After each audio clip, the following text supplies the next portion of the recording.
welcome to my channel. This is the first episode of The Forgotten House.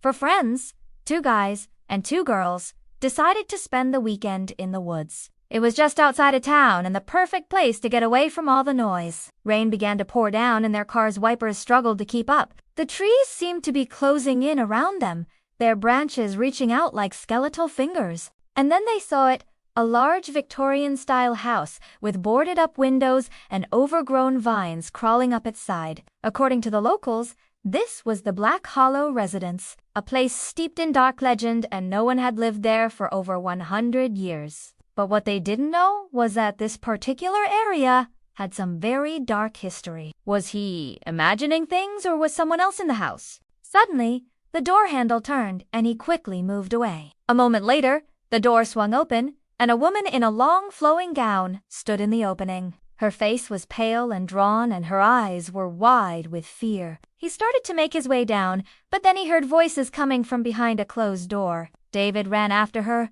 wanting to help, but she disappeared around a corner. She looked up at him and whispered, "Did you see her?" David nodded, still shaken by what he had just witnessed. He slowly approached it and put his ear to the wood. Finally, they decided to go back to the house and lay their fears to rest once and for all. In its place was a small, unassuming cottage, and as they approached it, they could hear the faint sound of laughter and music. "We have to get out of here," he gasped. "This house is not right. I can feel it watching us." Subscribe if you want to see more videos like this. But the other girl, Jessica, insisted that they check it out. They ran into the night, the sound of the woman's screams ringing in their ears. "Come on, Em. It's just an old abandoned house.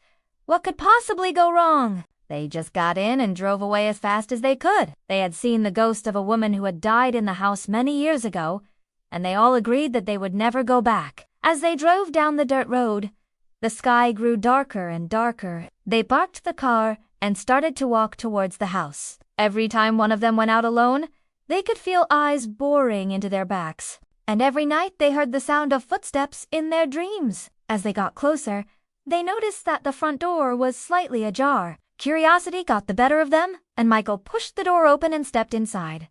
The others followed. One of the girls, Emily, turned to the others and said, "I don't like this. Let's just find somewhere else to camp." Cobwebs hung from every corner, and the only light came from the sliver of a moon peeking through a hole in the roof. As their eyes adjusted to the gloom, they began to make out the shapes of furniture covered in dust sheets and paintings, with eyes staring blankly from the walls. The boys, Michael and David, decided to support Jessica's idea. It was instantly obvious that the house hadn't seen a fresh coat of paint in decades. David walked further into the house and noticed a staircase at the far end. He called out to the others and asked if they wanted to see what was upstairs. There was no reply. He called out again, but his voice echoed back at him strangely, and there was still no answer. He shrugged and started to climb the stairs. As he reached the top, he heard a loud bang and froze. On the other side, he could hear whispering, voices that sounded like they were from another time.